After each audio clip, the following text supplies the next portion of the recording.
Hey guys, welcome to another exciting episode of Conspire a Theory.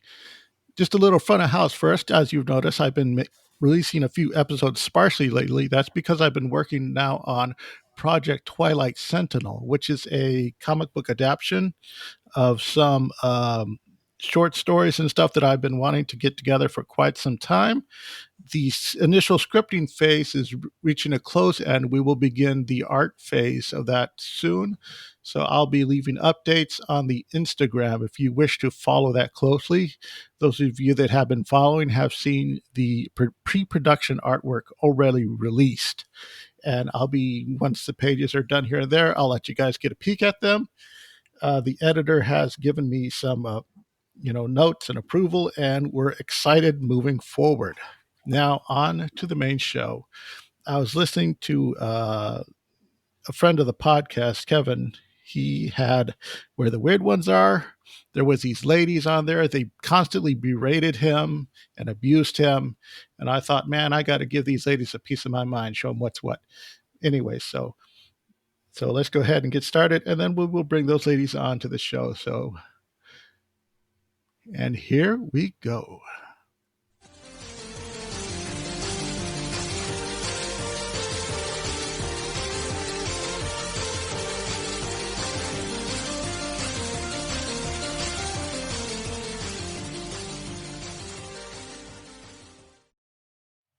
And welcome to the stage, Lavender and Stacy, otherwise the two halves of On Early on Wednesday.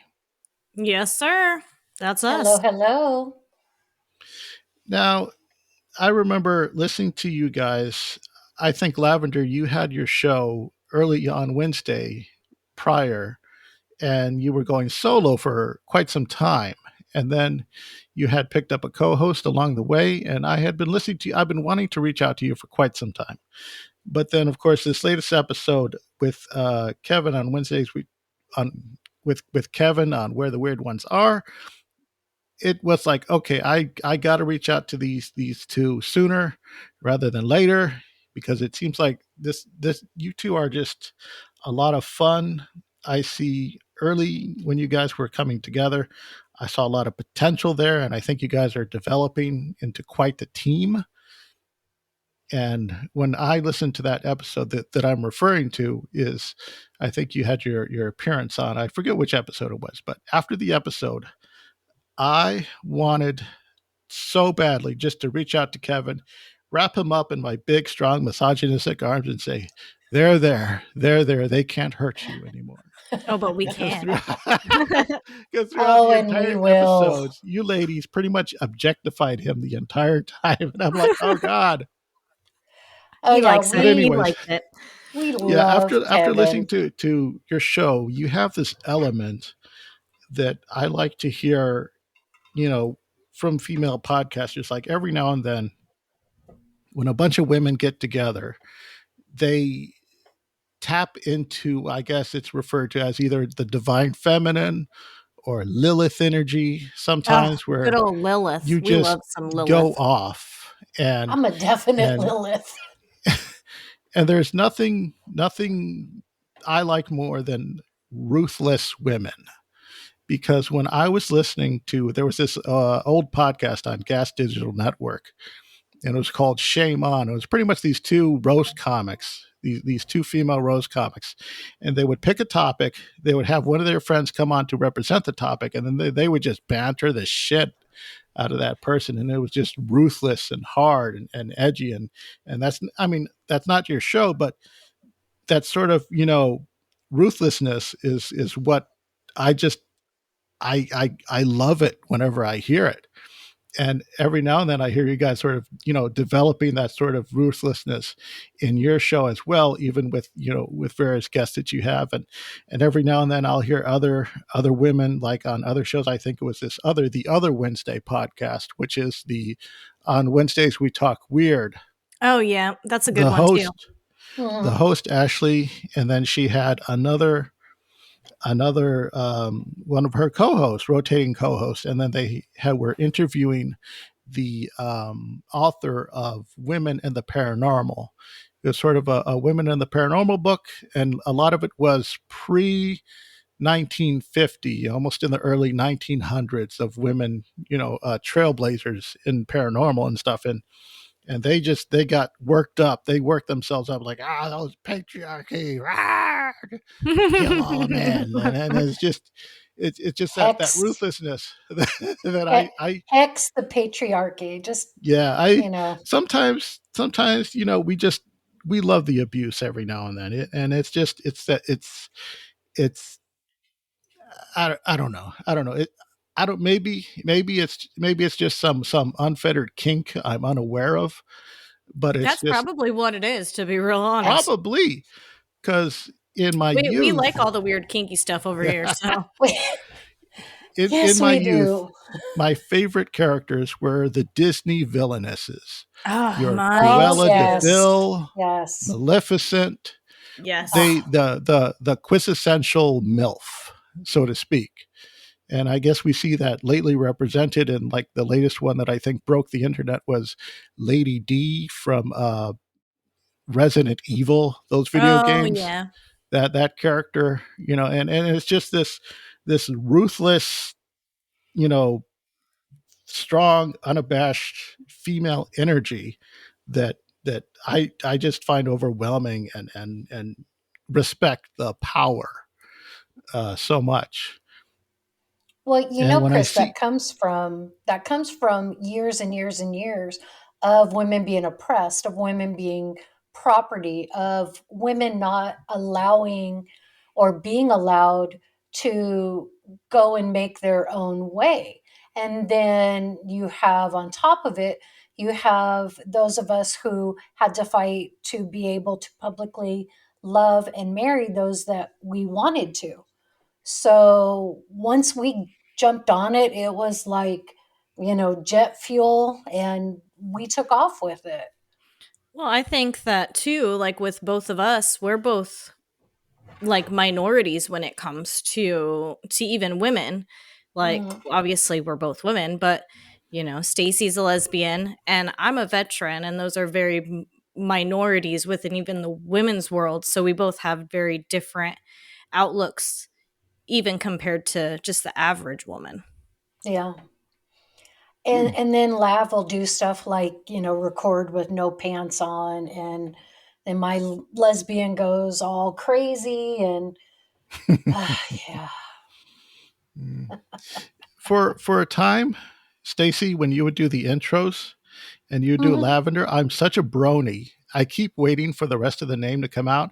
I keep waiting for Lavender, like Lavender Shimmer or something like that, like a brony Oh, name, I an should just have a MLP. stripper name for every episode. Well, that's what I started to say is what was that your porn name? I mean, Lavender Shimmers? I mean, you know how many That's times I get asked that on dating apps? Like, what's your real name, stripper girl? It's Uh, it just Ashley. sounds It's it sounds Ashley. like it sounds like the beginning of it's a pony name. Ashley. That's I guess that's why my mind went there, because I keep waiting for a Lavender Shimmer, Lavender Midnight Starshine, or some type of dorky brony type of thing, because that could be that's Lavender just your the world I erotica. come from.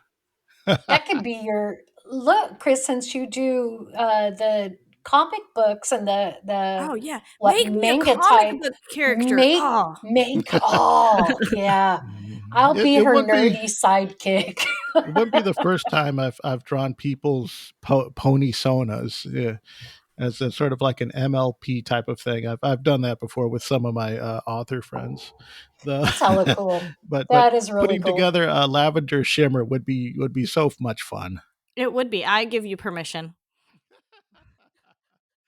Uh, but as I was saying about the MILF stuff, it's just, I don't know, an older, mature, confident woman is probably like I find that just so alluring and attractive. And then seeing them invoke their inner strength and confidence with that, even if it's through villainy, or I'm sure that there are examples of you know protagonists that do that. And I just adore it so much, because it's just, when we grow up, it's or in most literature and characters, it's like female characters are either, love interests or damsels and stuff like this. But when one Hmm. is sort of like an active protagonist or antagonist that's coming from a position of power, that they've clearly procured and know what they're doing, it's yeah, it just blows me away. It just blows me away. So They're when I Well, just listen fed up. to Chris, I was going to say, Chris, I will just self identify right now. I am not a damsel in distress. I'm a dragon in a dress. So watch your step because I am never the bigger person. Never. that is so cool. The Now with you guys, you delve into, I'm guessing, primarily true crime and like side hustle dabble on paranormal, or is it the other way around, or am I wrong? So yeah, primarily we do true crime. We both are we're both in like spiritual type of beliefs. So we do dabble with paranormal. Stacy doesn't know anything about cryptids, so I've been educating her, and those are actually really fun episodes. If you haven't listened to any of the cryptids ones, Oh, yeah.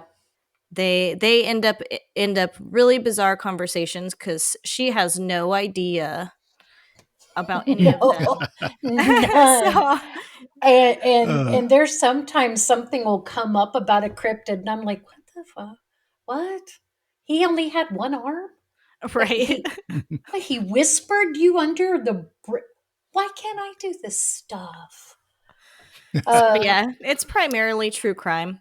yeah. I would say we're getting pretty 50-50 now with like true crime and Hmm. paranormal and cryptids. So We've got some yeah, paranormal stuff that's coming up.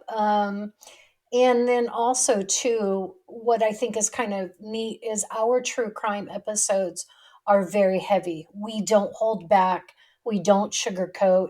We'll tell you what was in the autopsy. We will tell you what happened and how it happened so that you get that mental picture of it. So then our cryptid episodes are where you can kind of relax a little bit, you can laugh, you can have a little bit lighter side to what we do. And so yeah, it interesting. balances out. Yeah, Yeah. when just personally for myself, I found myself burning myself out on true crime because I binged last podcast on the left, and it just fried my true crime circuit for a bit. So I'm slowly stepping back into it, but a bit reserved. Of the few true crime episodes of yours that I've listened to, I've greatly enjoyed them. You guys, like you were saying earlier, Stacy, about knowing what you're getting into and bringing the audience along. That leads to one of the points that I want to bring up regarding in true crime is that it's saturated. It's a very saturated market, it but is. on the It same definitely is. time, so many uh dare I hate to say this, but wine moms on wiki type podcast shows just come up out of nowhere. They last for like maybe like 10 episodes and then they burn out quickly because these are normal people. They're fans of true crime. And then once they get into it with the garish details and all that stuff with it, like dealing with it constantly, it burns them out, Yeah. because they're people first. They're mothers, they're wives and stuff, and they're reading about all these garish details that often happen to where the victims are women and children, and that's and it gets to a person that unless they have that fortitude already invoked, that they can handle it. Yeah. And I guess with you guys, it's good that you pace yourselves out with paranormal and true crime, that you have something to fall back so you can take a break and every now and then, and not uh not mess up the momentum of your Mhm. show and your relationship. So I really Well, commend you guys for that. and I think too, I can speak for Lav as well on this, is we're also students of the mind. We don't go into a case really just wanting to spread the gory details and shock you. We go into it wanting to understand what's going on. What did the perpetrator have? Why did they possibly do this? What could have been the motive? What was the victimology? Why were they chosen?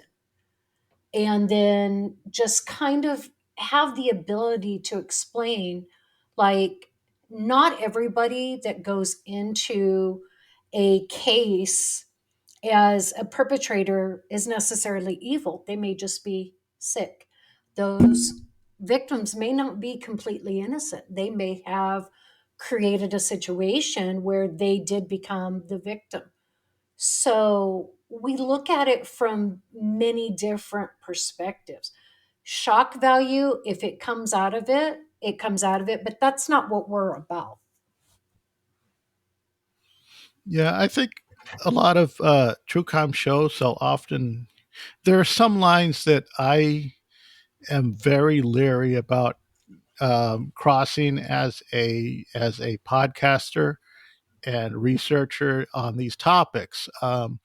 One of them is, in the dogman community, they're so desperate for, I guess, credibility and content that they will take a animal attack case and attribute it to dogman and talk about it and not even retract the victims' names and just go with all the gorish details. And it's even got to the point that a friend of mine told me that one time a child got attacked by a pack of dogs and was killed. And of course, the dogman community, propped it up. Oh, it's dogman, dogman. And then the family had to come out and say, no, don't try to attribute, your cryptid whatever to the death of our child, to stop that. And in some cases, and I'm sure that it happens with other, cryptid stuff. It's really noticeable in the dogman community because it's a huge drama infused community right now, unfortunately.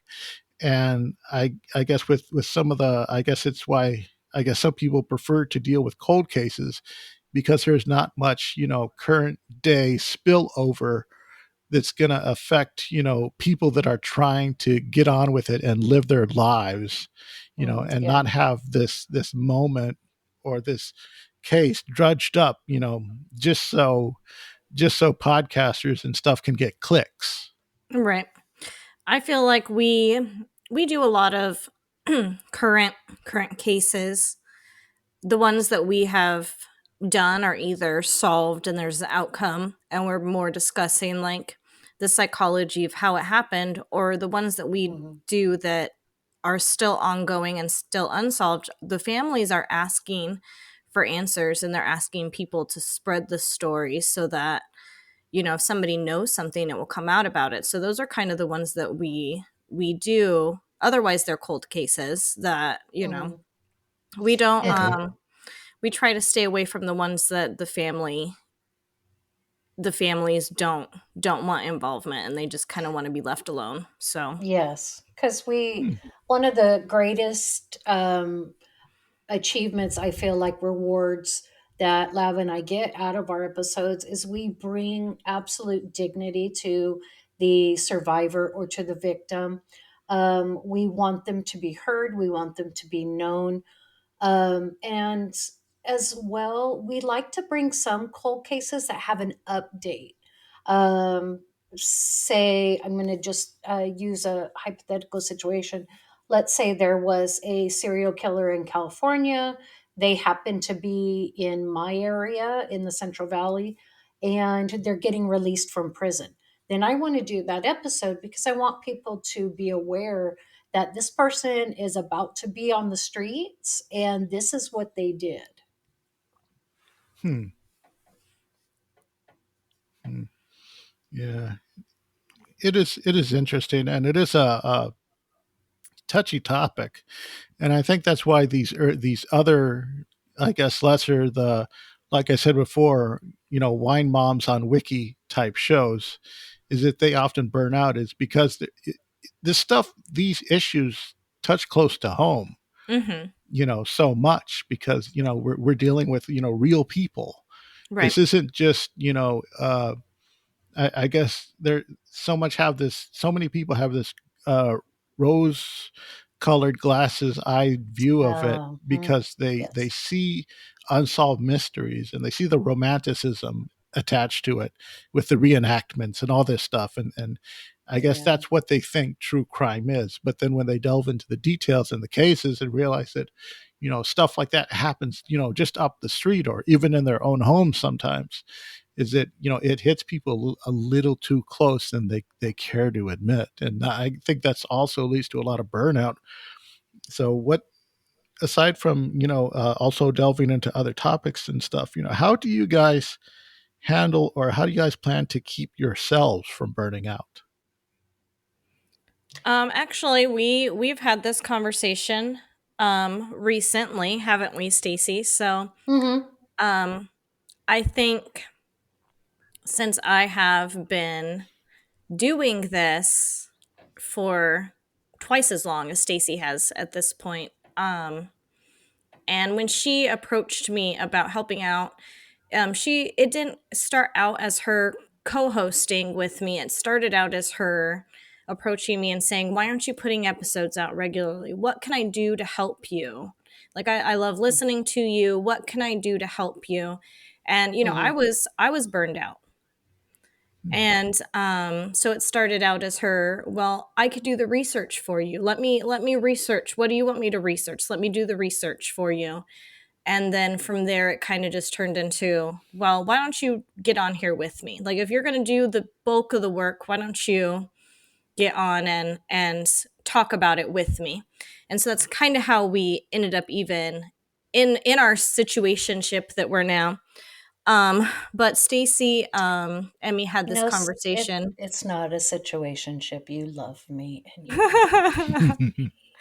Probably it's been like a couple weeks ago now, but she is just so gung ho, and she's like sends me this picture, and she's like, I have like 4 cases that I just researched, and I'm like, lady, you need to spend time with your wife. Like, go get that shit. Like, put on some No, lingerie and no, no. Our but I love think, language yeah, is I think we're tacos. both So, in different places with it. Like, I've, Yeah, I but can I think we understand that. support each other well. Like, we do. We do. if we We need really the time just, off, we, yeah. communicate. We talk almost daily, even when we're not recording. So it's kind of Mm, like, do you want to record? We have a set day that we record, a set date and time that we record generally. And, it's always kind of, do you want to record?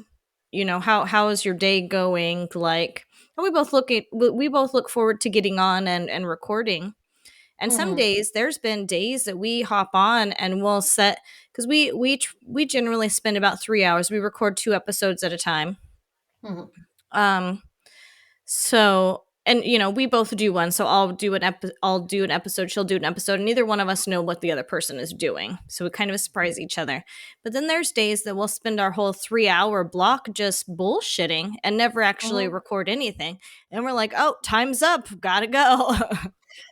Yeah, and I think it's because we've started developing, and I think we're developing very well into it's more than just a podcast. We've become friends. We've become we have an actual friend chemistry, and then we have very similar interests, but we also have very similar senses of humor too. So I mean, we hmm both love toilet humor, so we can go crazy on that. But an, another thing I think helps us too is both Lav and I have seen the underbelly of society. I worked in Los Angeles County with sex offenders for 10 years. And then Lav, coming from being a veteran to working in mental health, she's seen that side too. So there's no candy coating for us. We don't believe everything is peaches and cream and the bad stuff happens somewhere else. We know what we're dealing with. And we Hmm. want to do it more as to bring it to the public as a way of informing, not, not trying to scare you, trying to just inform you.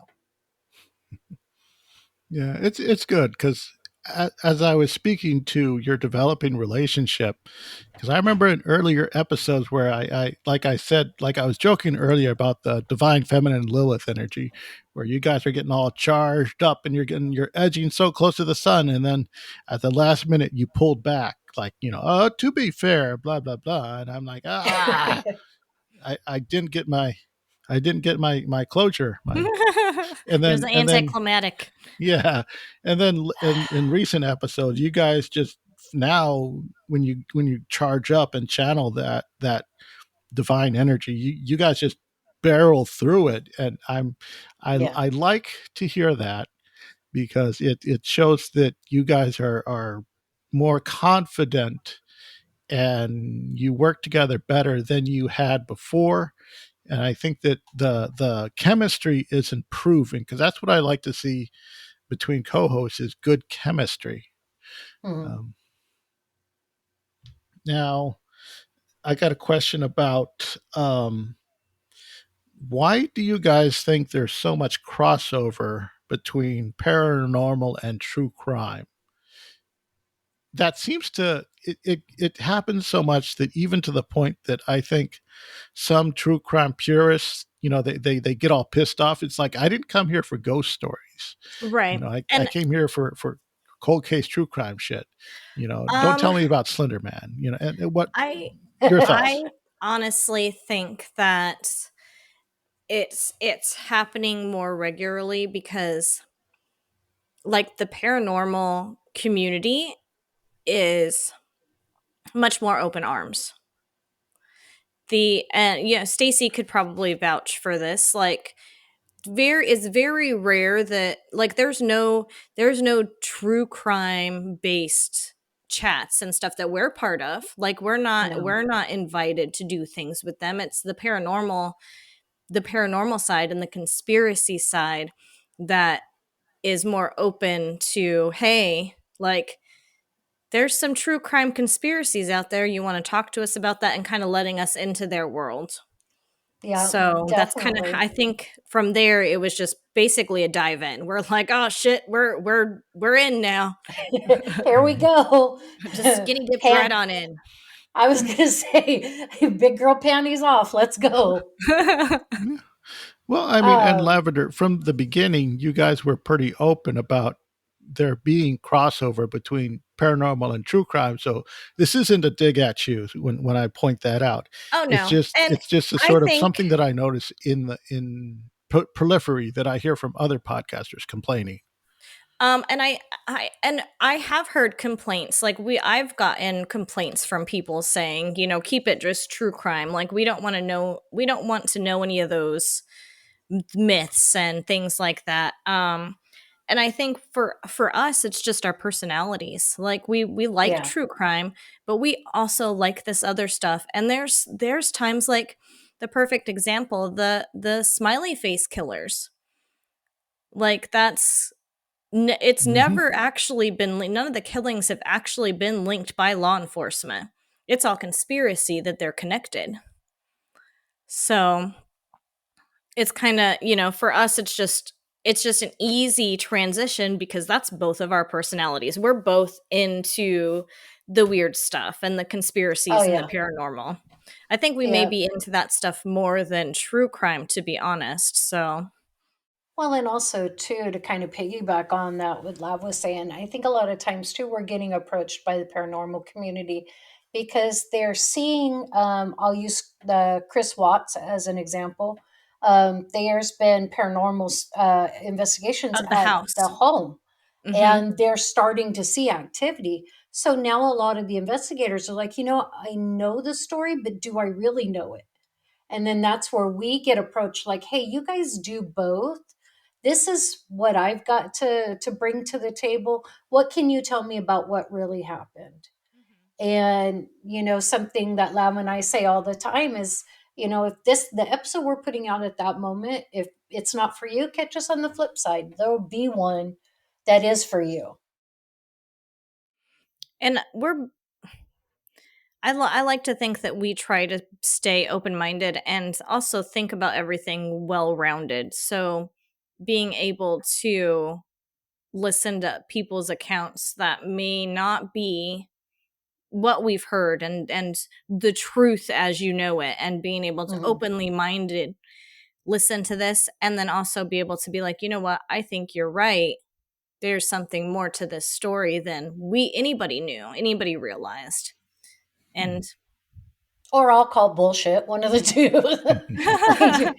Like, you're nuts. No, it didn't happen like that. It's not going to happen like that. He did not get his arm cut off in a window. No, I mean, it it's bullshit. happened. It happened that way. I still want to know what kind of car window that was. I want it. Right. So, Well, and this was I in the want so, it. 50s, so you had to like be rolling it, the hand crank. So dumb. so to let's dribble a little into the paranormal. What Mhm. each of you, what is your favorite cryptid and or haunted story that really draws you the into the scene, so to speak?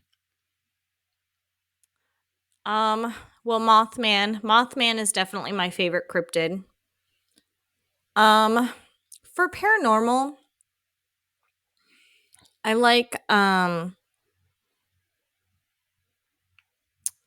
the any stories about like demon possession or things like that nature of things, not really just your average ghost or like a haunted house. I like Mm-hmm. the demon aspects.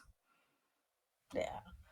Um, although Mothman is becoming quickly one of my favorites, I'm gonna have to go with the Goat Man, because honestly, any entity that can whisper to you telepathically and make you do something, I want to be you, because there's a lot of ATM pin numbers I need that telepathically I could be given.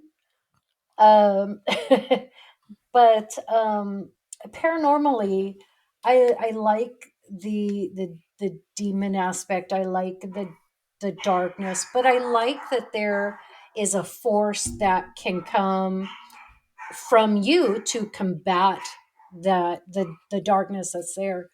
But right now, I have a fascination with shadow people. Hmm.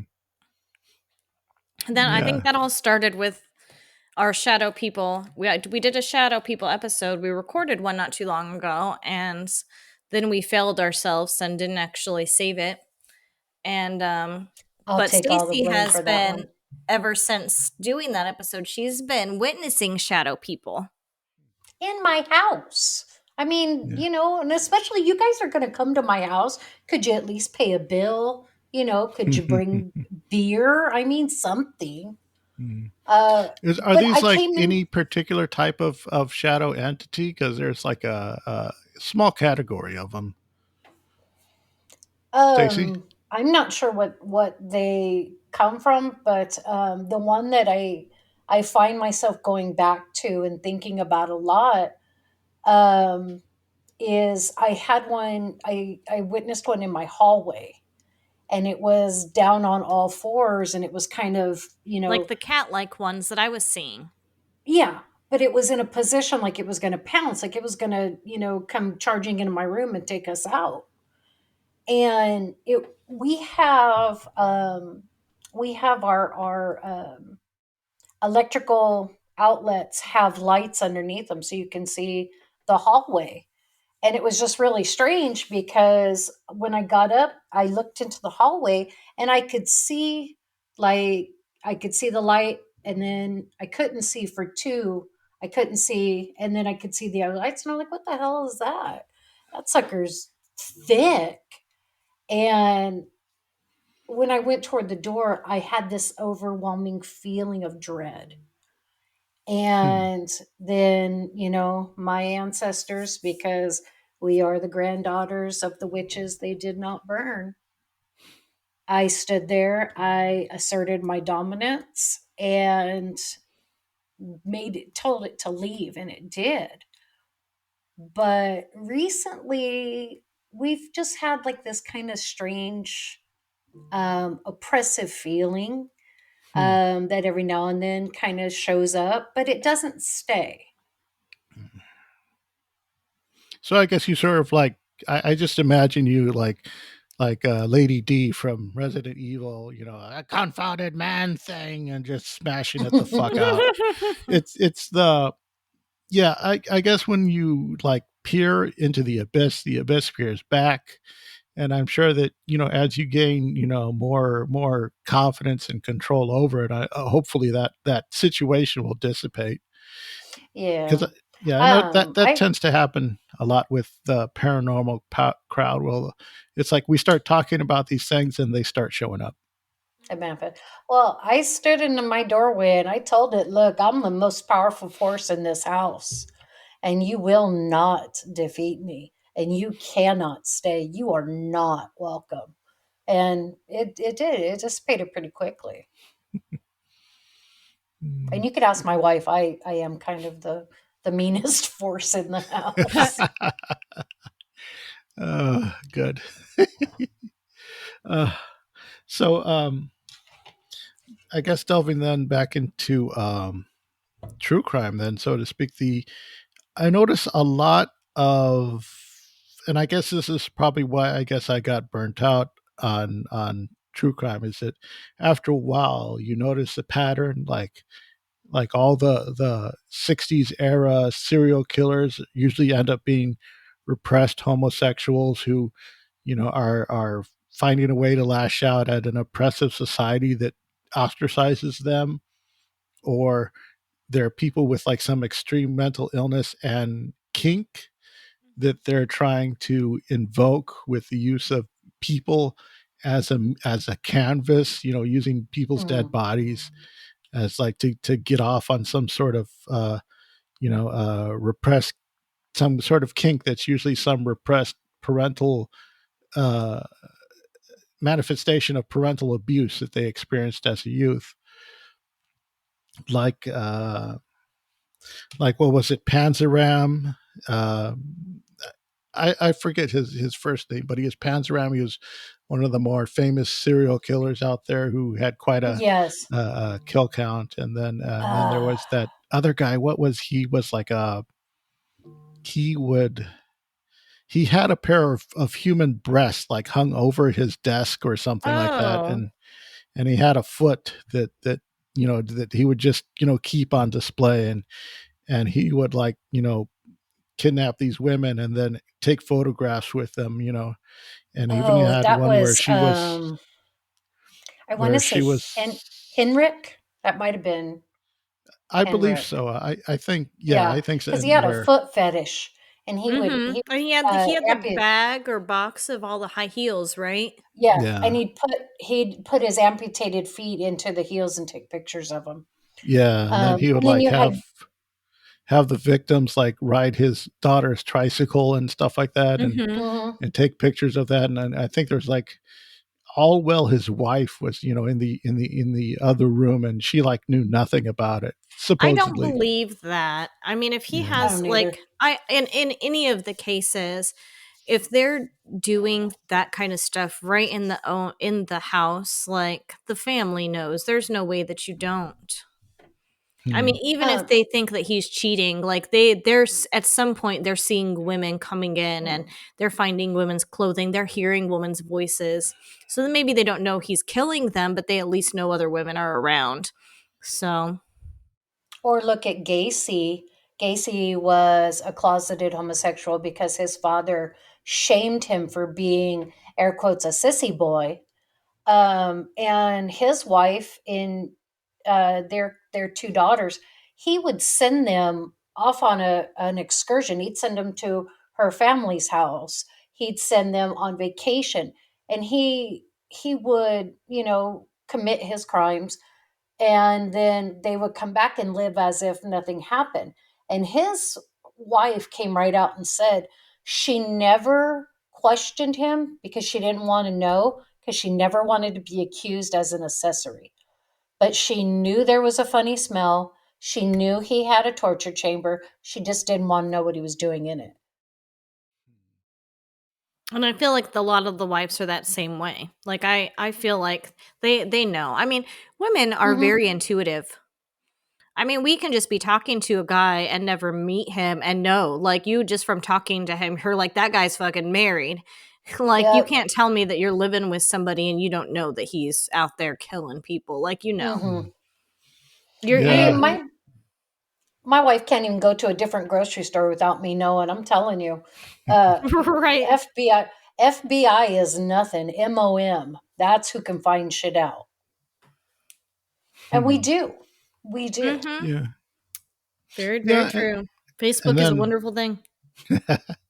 and then after the fact, there's of course the gratuitous sensationalism where Yeah. these guys they become celebrities and they get inundated with with female attention and marriage Hmm. proposals and stuff, I and it mean, becomes this sort of and it's not kink. just men. Gypsy Rose, I mean, she married that guy that they were writing letters the whole time she was in prison, and Yeah. she Mm, came out and Yeah. married that guy immediately. So, Um, there's that. There's something about the it's bad the bad boy boy. yeah. Mhm. persona, and even women can have it. It's not just a male. Hmm. It's not genderized. Women can have it too. But there's something about. Look at Carla Homolka. She was part of the Ken and Barbie killers, and she went in, she did her time, she came out, and the guy who had been writing letters to her for, I can't even remember, it was like almost from trial date. He scooped her up, he moved her out of the country, he changed her name, and he had kids with her. And in my thing, my question is like, okay, dude, I get it. Yes, she was blonde, she was attractive. She raped and killed her own sister. So how in the hell can you raise children with, sleep next to each night, and And actually co sleep and not have one eye yeah, open all that night.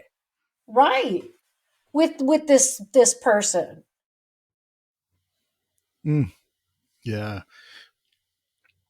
it's But it's one of those things. I mean, women are not as complacent in crimes as they like the media to believe, though. If you've got a tag team, a lot of times the woman is just as twisted and just as involved, excuse me, as the male is. Well, I think a lot of these crimes, like women go even unnoticed. Like, um, and I can't remember what episode we were talking about it in, but we were talking about how they even got this big man. And I think it was you, Stacy, that said, I think maybe a woman lured him to the Oh car. yeah, that was we were talking about smiley face killers, and we were talking about a guy that disappeared out of a bar. I mean, and then all of a sudden, it's like, well, how did? And he was a big guy, so it's like, well, Yeah, I how think did he was they like get? 6'7" or something, a very big Yeah, man. and he was like three plus, and they're like, well, how did this guy? How did another guy get him out of the bar? And it's like, you know what? I don't think it was a man, hmm, because I'll speak when I was single. It didn't take much to get me to leave a bar to go and have a conversation with a beautiful Some big woman. boobs. hmm. That's kind of still me, but yeah, let's don't get into that. Um, but uh, a good example of that is our Sandra Cantu episode. Sandra Cantu is actually that case actually happened like 45 minutes from me. And I knew the area very well because I traveled there quite a bit. But the FBI and the San Joaquin County Sheriff's Department had no idea that the killer was a woman, because Michelle Huckabee had never even been on the radar. She inserted herself into the investigation, and she inserted herself so much that it made them take a look at her. And then her motive for killing wasn't a kink, it was attention. She needed to be um, hero worshipped, basically, which is why she, air quotes again, found a note and took it to the officers that were there for a candlelight vigil. She needed that attention. She needed to be wanted and adored. And that's why she took this poor little girl's life. That's, Hmm. Yeah, that's interesting. I'll probably have to look into that and go through your archive. I Well, don't think I've posted it yet. okay. Well, when it Sandra, gets when Sandra it, can't too? yeah. Have it has a no. Yeah. Yeah, it's I've out loud. posted it. Well, I'm Yeah, by the it's out thinking time loud. of the Abdullah. by the time the listeners Oh, get that a one hold of too. this episode, it'll be out. Right, right. No, it is. It's out. And it's Mhm. one of our it's one of our better ones, I would say, because um I get a lot of people who come on and be like, hey, that one was really good. I didn't see that coming. I didn't see that twist. Mm-hmm. Mhm. Yeah, Yeah, we've and I we've guess gotten pretty good at finding the little details that the other podcasts aren't talking about. Hmm. We're both very dedicated to our research, but just as for me, a little shout out to Amanda and David over at One Nothing. When I approached Lav about doing her research and being a part of her show, I do now too. I base my research style on hers because she leaves no stone unturned. So if anybody's to come at her and say, your facts aren't straight, she can say, well, these are my sources, A, B, C, and so forth. And this is where I got it from. And so then, you can go back and fact check her. And I said that was the way I was going to be. And that's the way Lav and I both are. Lav naturally already does that. Her research is so diligent, like the Black Dahlia. We have both those episodes out. I study the Black Dahlia quite a bit because I've been into true crime since I was like 12, 13 years old. And I didn't know that she had a rose tattoo on her thigh. And Lav found that detail. hmm. Yeah, Yeah, there was a with lot with the Black Dahlia case that I found on, of course, the dark web, hmm. um, that I didn't realize. Like the fact that they think that she was held for like 7 days Hmm. captive before she was killed. The like the cuts on her face were about 7 days old. Hmm. And then there was the And they burns on were, her back from the cigarette with varying degrees of healing and just all mhm. kinds of stuff. There was the ligature marks on her wrist, ankles, and stuff like that. Like that's all stuff that I'd never heard before, along with the rose tattoo. And the ligature around her neck. So that suggested to both of us that she was tied to a table. Mm-hmm. And so the things that were done to her were both pre-mortem and post-mortem. So and most of the true crime community had believed it was all post. Mm-hmm. But we found, my girl there found out it wasn't. Hmm. Hmm. Yeah, that's interesting. So I guess to hop on to another topic is the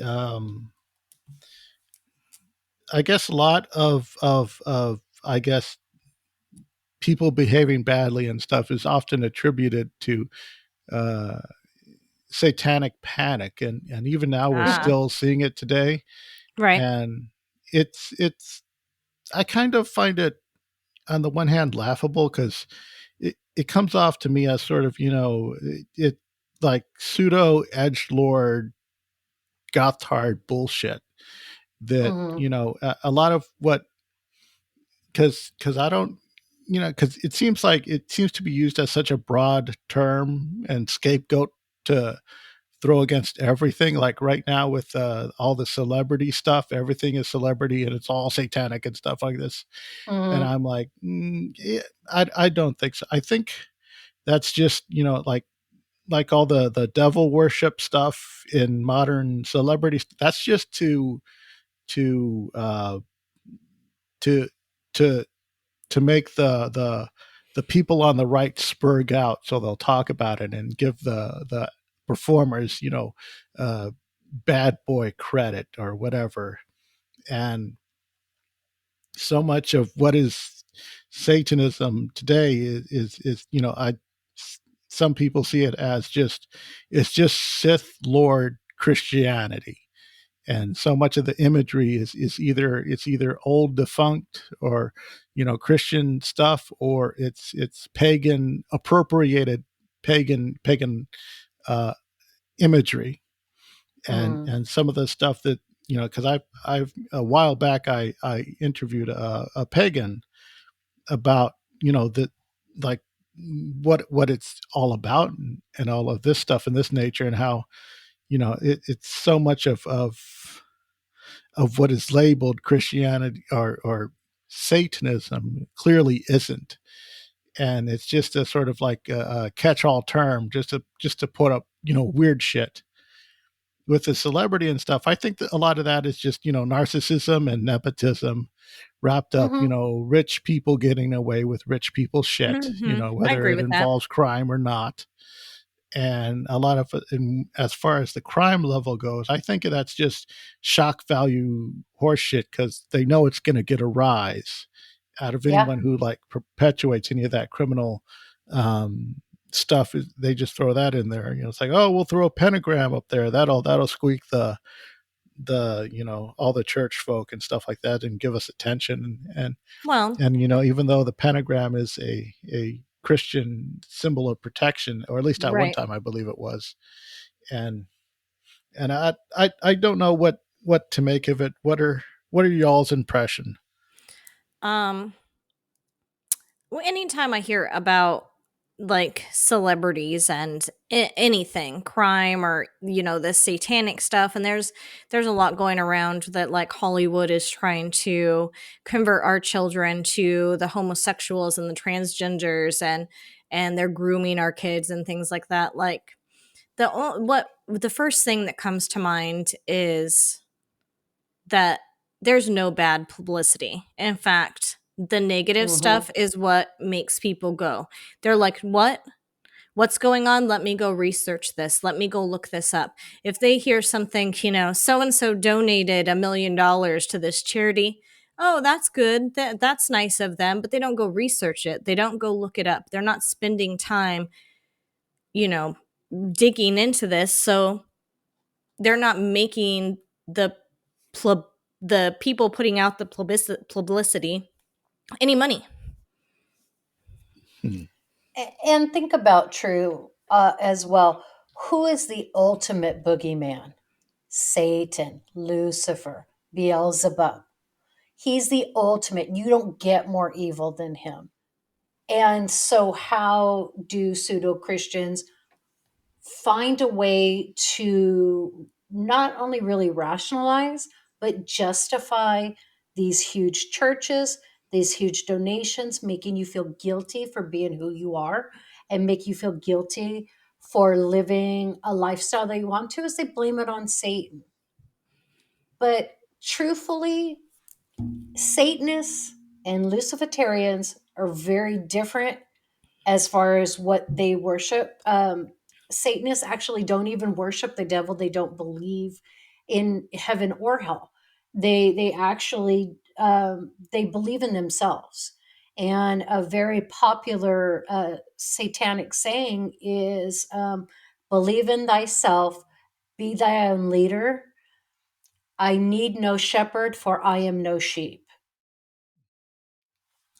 That's And lame. I don't worship or any of that. I don't worship Satan. I'm not satanic, but that's how I If believe. hang on, if they're if they don't worship the Christians Satan, then why do they hang on to the name of Satanists? I that part I don't understand. It sounds like it does sound a bit, edgy, edgy to me. And it was, and that's what it was meant to be. When Anton LaVey Okay. started the Church of Satan, that's what he wanted. He wanted it to be a shocking kind of same as with Aleister Crowley when Aleister Crowley decided to create his own religion. It was shock and awe, like Lav said. Hmm. No publicity is bad publicity, and they Yeah. they wanted to do this, but as Satanism has evolved, it has come to a place where they use the ideology of greed and sexism and um, pride. They basically take the seven deadly sins and say, look, there's nothing wrong if you want to be a little lazy. There's nothing wrong if you want to lust after that handsome person or a beautiful person. There's nothing wrong with being rich, but there is something wrong with a pedophile standing at the front of a large building and blessing me to a God that would condemn this person who's diddling on the side. Hmm. Yeah. And I mean, I have I won't get, well, we might, but I my opinion of organized religion is nothing nice. Um, I do not support, believe in, or I don't believe in it. Organized religion, because I have seen it do nothing but harm and so little good that it shouldn't even be considered a positive thing. yeah, I guess it's like that sort of movement now where people are getting less religious, more spiritual type of Hmm. thing, where it's like, yeah, I'll take the teachings of Jesus and do some good with them, but Yes. I'm not gonna stick my hand down Joel Osteen's pants. It's that sort of yeah, I do get what you're saying, where we have these people who are like, all up in arms over pedophiles, yet they have no problem marching their children off to Sunday school and schools and just regular schools where they're most likely to be Hmm. molested, where they'll experience violence for the first time, real violence in their lives and Hmm. stuff like this, and just marching them into these institutions. And it's just I don't know, it's just one of those things that I think I'm sure we all find it irking, and even on the other side, um, I do understand that some people do get a bug up their ass, because I've noticed, like, it seems like for every single edgy goth tar, there's always a little girl that just didn't want to get up and go to church and had overbearing parents, and I can Yeah. understand that leading to that. And I mean, I don't blame them for having that sort of thing, but it's just one of those things that just happens to come along with the territory, unfortunately. Well, and also too, kind of from my point of view, I've never been closeted. I knew at a very young age that I was different. I knew I felt different about boys than I did girls. My grandmother was very she was very involved with the Southern Baptist Church. I grew up in Salida, California, and it was a very small Baptist church. And this young pastor came, and he would show up every day. He's still the pastor of that church now. It's no longer tiny. Um, but he built his empire on the backs of good, hardworking Southern women who would show up every Sunday at 9 a.m. for Sunday school and would sit from 10 to noon in church, and then from noon to whenever in the rec room, because they cooked enough food to feed the masses. And this man told my mother that I could not come into their church. I was an abomination. Hmm. because I did not wear dresses. I didn't like them when I was young. I wear them all the time now, but I was an abomination. Um, that God didn't create me. And if he did create me, then somewhere along the line, I was corrupted. And that if she wanted to stay in the good graces of God, she would disown me. Hmm. And my mother told him to go to hell. Hmm. That same Hmm. man, when my grandmother was dying and could not make it to church, this woman who had faithfully been to church for 20 years every Sunday, he could not be bothered to drive 2 blocks, less than a half a mile, to come and sit with her, give her prayer, give her the gospel, give her comfort. My mom's best friend developed cancer. Same thing. But 25 years going to the same church with this pastor. She developed cancer. She had to have her arm amputated. She came to the church and begged them for help. She needed help with medical appointments. She needed help with cooking, with cleaning, because she did not adapt well to losing her arm. Hmm. And he told her to call social services because the church had nothing to offer her. Hmm. And when she died with the only family she knew, which was my mother, myself, my partner at the time, and my sister. Hmm. He never even returned our calls. And if that is what an all powerful, all loving entity creates in people, I don't want any part of it.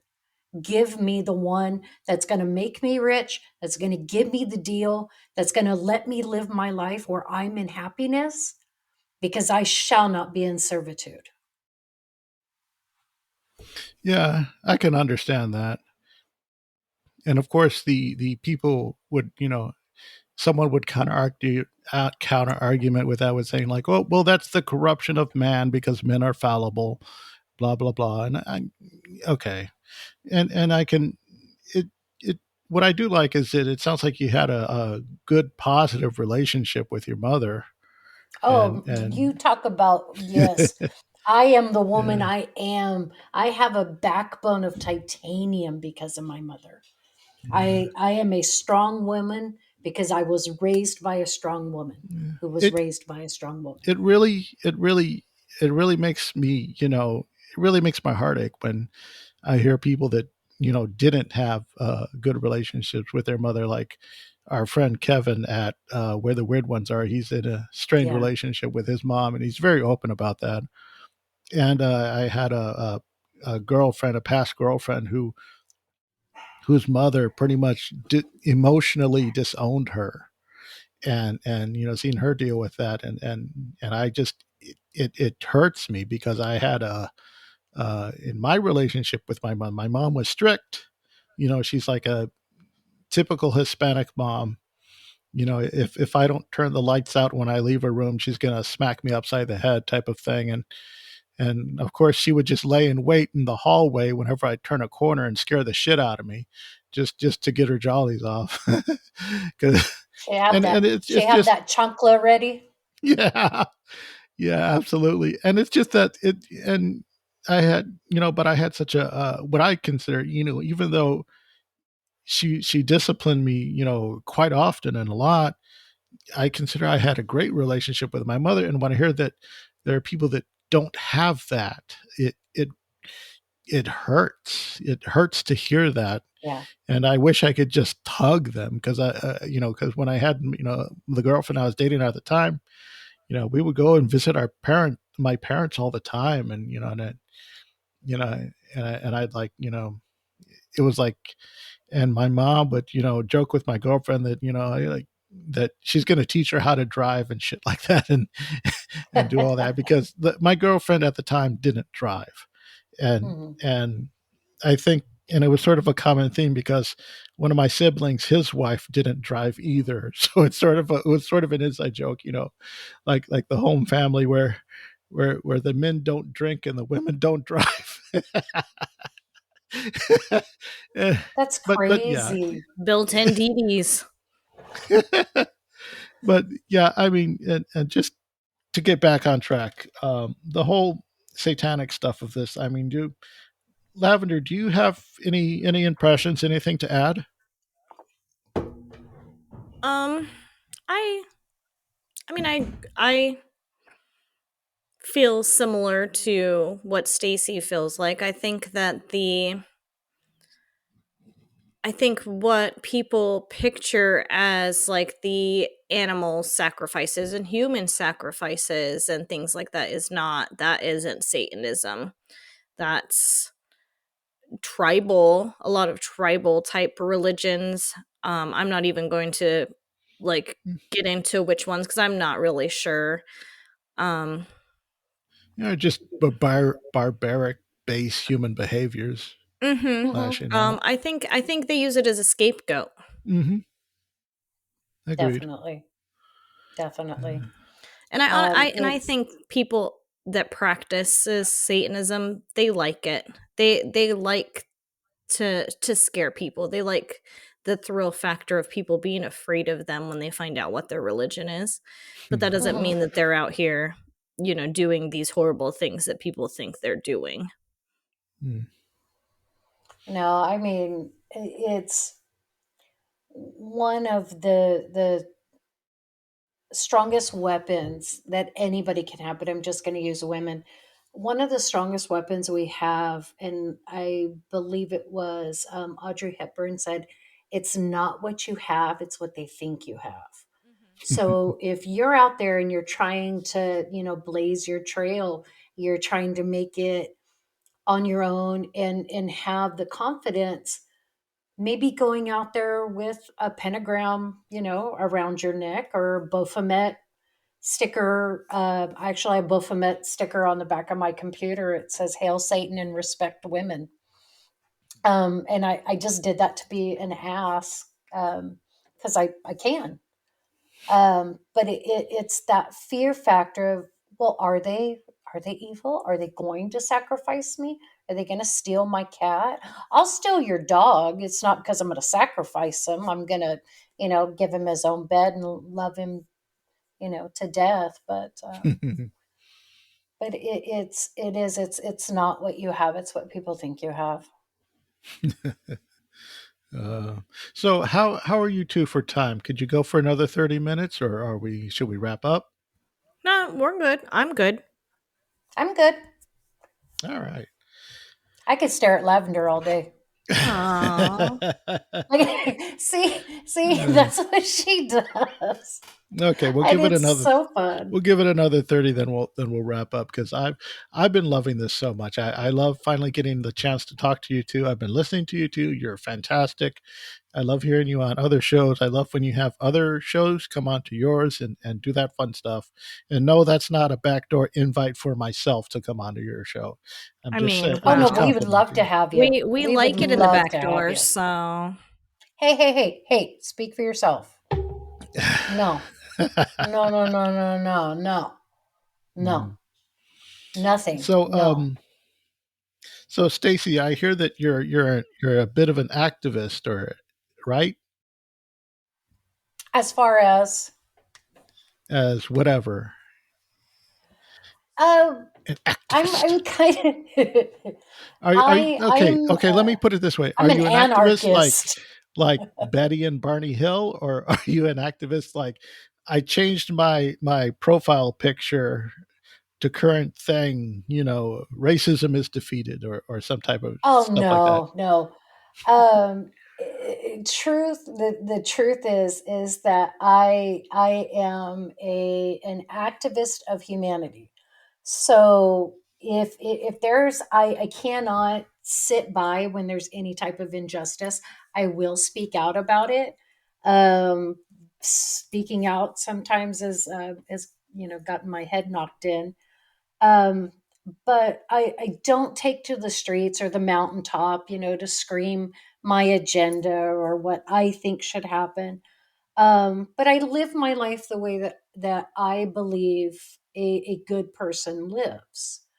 And if I'm questioned on something, I will tell you how I feel, but in no way will I tell you you have to be that way. Hmm. And it's just simply because I I've been bullied, not recently, but I was bullied quite a bit as a kid, as a teenager.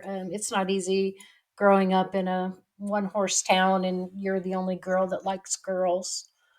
Um, so when I can see a situation where we can pull somebody up, I take it because my whole motto of life is if I'm on my way up, you're on your way up with me because I'm going to bring you with me. Hmm. I think we should all support each other, but women especially, we need to come together. Because I think truly, if women organized the way we have the potential to be, we'd be a force stronger than gravity. And there would be nothing that could stop us. But Hmm. unfortunately, our pride, our ego, our vanity gets in the way. Hmm. Yeah, I can kind of relate to you on that. That being bullied like in my youth when I was powerless, I couldn't do anything, and now as an adult, I'm often, I guess I would self describe myself as very confrontational, and I think it's really gotten me into like some trouble here and there with some people. As far Well, as getting into just getting into bouts over the smallest shit. And it's not so much that I'm just gonna I have to stop everything and make it all about me type of thing. It's just that it's like little things that I notice that I kind of have to point it out, but not to mhm, derail anything. It's just a minor thing, like when it comes to like hypocrisies and stuff of that nature, or I yeah, mean, which I'm sure on some level we all are, but it's just a nature when it's done, when it's done to like when it's behind ill intent, I think is this sort of thing that I think skirts me the yeah. most. Um, The I I have a pin, and I when I go out in public to do anything, go to work, do my shopping, just interact, anything. I think about this pin because it says "Do no harm, but take no shit." So I never leave the house with the intent of hurting somebody. But again, like I said, I don't take the moral high ground. If you come at me, you better be ready because I'm not going down. I will die on my feet before I beg on my knees. Hmm. Yeah, that's good. That's good. I guess in that sense, we can sort of, you and me will definitely get along on that aspect. Oh yeah, Um, yeah.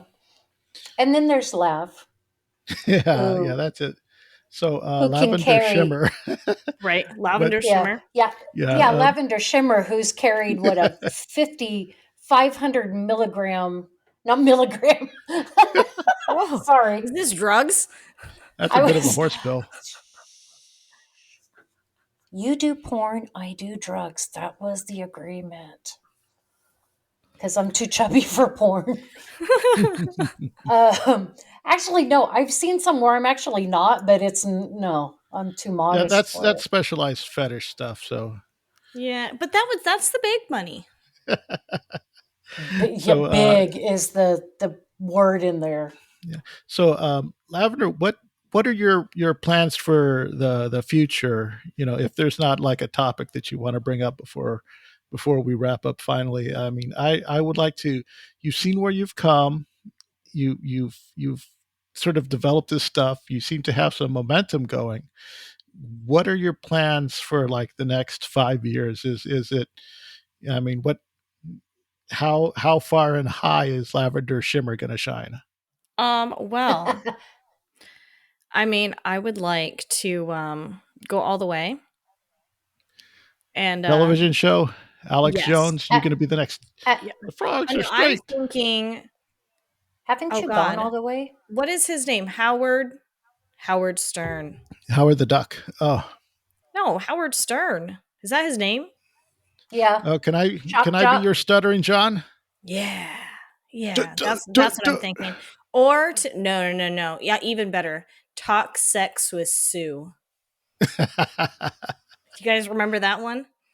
Mm-hmm. uh, I don't think I That's do. I my Oh think that yeah. was 5-year probably plan. I missed that one. I'm slowly learning about the Stern stuff through the Dabbleverse, which is the Stuttering John sort of troll community, and it's amazing, what Stern was back in the day, and it's sort of He disappointing what he's become now. right. That he's, Yeah. but still the as far as paving the way for Right. I mean, fun degeneracy. he was the first one to really talk openly about a lot of controversial topics. Mm-hmm. Mm. And so, And then somebody came along and snipped his sack. but I think like long range plan, I think we're dabbling in YouTube, so I think we're going to at some Mm-hmm. point really get that going off and get Yeah, at some I've point all of noticed. our episodes on YouTube as well Mm. as the RSS feed, and really just kind of go from there. Like next year, planning on doing some conventions and things like that. And Yeah. at some point, me and Stacy are going to meet somewhere because we have never actually met yet, other than Mm. virtually. So that's going to be a future goal for us. Yeah, that would be great. Definitely. I'd love to see you guys either speak at a show or definitely have a table at a show Mm-hmm. someplace. That Oh would be yeah. fantastic. That's a goal. I know we've kind of talked a little bit about merchandise. We'd like to do merch. Um, the possibilities are endless, Right. honestly.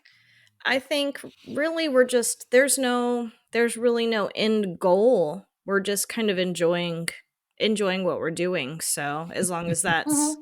happening, Yeah. just kind of wherever it takes us, it's going to take us. So Yeah, just don't let therapy take you over like it did with Stern, because that's all he talks Oh about now. no. It's therapy, therapy, therapy, blah blah blah.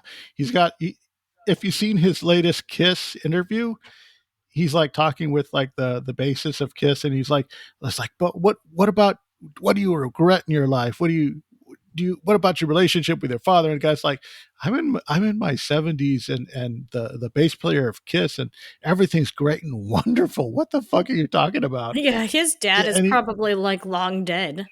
yeah, Yeah. and it's just, but he's so hung up on this therapy stuff, and I think he's one of those guys that I think, therapy kind of ruined, or I guess maybe his therapist is like, man, I got to keep this guy coming in the office, because so that way I can make money.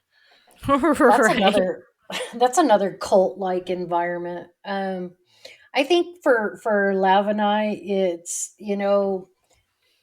we're two good friend we're good friends that have a story. And Hmm. so, our therapy is tattoos and toilet humor and talking shit about And of these all the fucked guys up that I date. Oh, sorry, so these fucked up. Nunchuck guy is back, by the way. Are you serious? Yeah. Is he the guy that attacked Stevie Lou on the subway? Because he got attacked by a guy with nunchucks. I'm gonna have to ask him. Probably did. Now Yeah, this the is just subway in New York is some this. dude. Yeah. We yeah That'd we be give them fun. all code names. Yeah, No, they've all got code names. that's Uh, cool. but before we do wrap up, Chris, thank you so much for having us on, for letting us be us. And if I can, just a quick shout out to Sir Kevin. You still make me question my sexuality, Mm. but I know that I will never have your heart. Yeah. I He's a just hell had of a to guy. admonish you for how you guys treated him. It just I just had to make sure that I mansplained you and put you women in your place for Yeah, that. well, Kevin loves us. Good old Kevy. I was gonna say, if you ask Kevin where our place is, he'll tell you, and it's not barefoot in the kitchen. But But on a serious, we yeah, adore Kevin. yeah, He he does not, and I hope one day he does. He does not realize the amazing ball of energy that he truly is. He is an enigma. And when he figures that out and his past finally stays there, that man is going to rule. He I is going agree. to have empires yeah. I've because noticed. he is exceptional. Yeah, I've noticed that him and this young upcoming crop of podcasters, that they have this drive and energy that reinvigorates me just being near them. I think it's the examples that I'll point out is Kevin, Shane Jones from Open Minds Media and Inquiries and all his shows. He's got like tons of shows. I can't keep up with them all. And then Tommy Cullum from Let's Get Freaky and all these Hmm. guys. And it's just this new crop of young talent that, because before I would, because I've had this I've had to change my attitude like over the past decade, because before I would get jealous and bitter, and then now it really didn't help me. But I now instead of getting bitter and jealous, I try to instead get envious and inspired and say, like, Inspired by oh them. yeah, these people are doing Yeah, great. And it sort of supercharges me that I got to get my stuff together and do some awesome stuff too. And I'm glad to see that you guys, I consider you guys on the rise, thank and you. Well, thank you're you. doing this stuff, maintaining consistency, that you recognize that. I mean, I might not be able to keep up with all that and keep up with everybody, but I'm still in the mix, so to speak. And it's great to have you and them and everybody as neighbors in this sort of new community of Hmm. of young fresh talent that I see, because I've been in paranormal for since the Art Bell days, when we had to when you had to, like, go on the FM on the AM dial and put up the rabbit Oh, ears and right, all that right, stuff. Oh wow, yeah. And I would watch sightings on the Sci-Fi Channel late at night, and I would right. record them on the Betamax and and Oh put them up and yeah. stuff like that. And I Chillendiller Theater. yeah, I've been in podcasting for like over a decade. Wow. Just doing podcasting and stuff like this. I've started this show. I probably had this show for like maybe 6 or 7 years, and it's been a pleasure. I've really enjoyed doing it, and getting to talk to interesting people such as yourself, and I just love talking about all kinds of stuff. And so if I come on your show, I definitely like to talk about the alien abduction phenomena and Yes, stuff like that, yes. because We could definitely plan that. yeah, Okay, that but was a we're lot not of. doing butt stuff. I'm just telling you right now. I'm No putting it alien down. probes? But it could be real No. similar to Mothman. You gotta be careful about that, because if you do, Whitley Strieber gets sour, because it's like, that's my shtick. Because Well, he is so it, he does get bitter about that, because I think it he he still wants credit from, like, South Park. South Park is as big as it is because they made fun of my butt. He does hold that attitude. uh, a few hundred porn stars would disagree, but I digress. Right, right. Hmm. All right. So thank you guys. Thank you both for coming on. This was a No, thank you for fantastic having show. us. Yes, thank you. Yeah. This has been a blast. I mean, I couldn't think of a better Tuesday. Yeah. Let the audience know where they can find you. So we're early on Wednesday, and you can listen to us anywhere that you listen to your podcast. You can also find us on Instagram, and we have a Facebook group, and our email is earlyonwed, WED, at Gmail.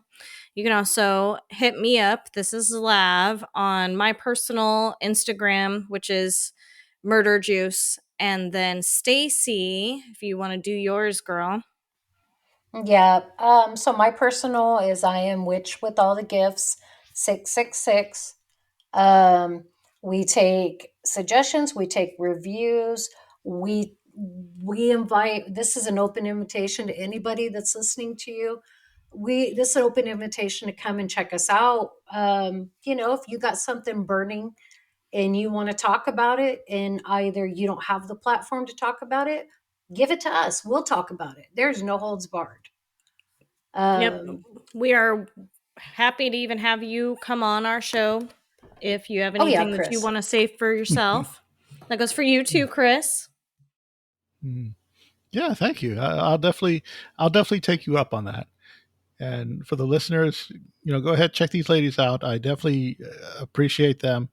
I guess until FDS has some new episodes now, I'm gonna settle for these ladies for that divine feminine energy because I love them. I love them so much. Well, So, thank you. Thank you.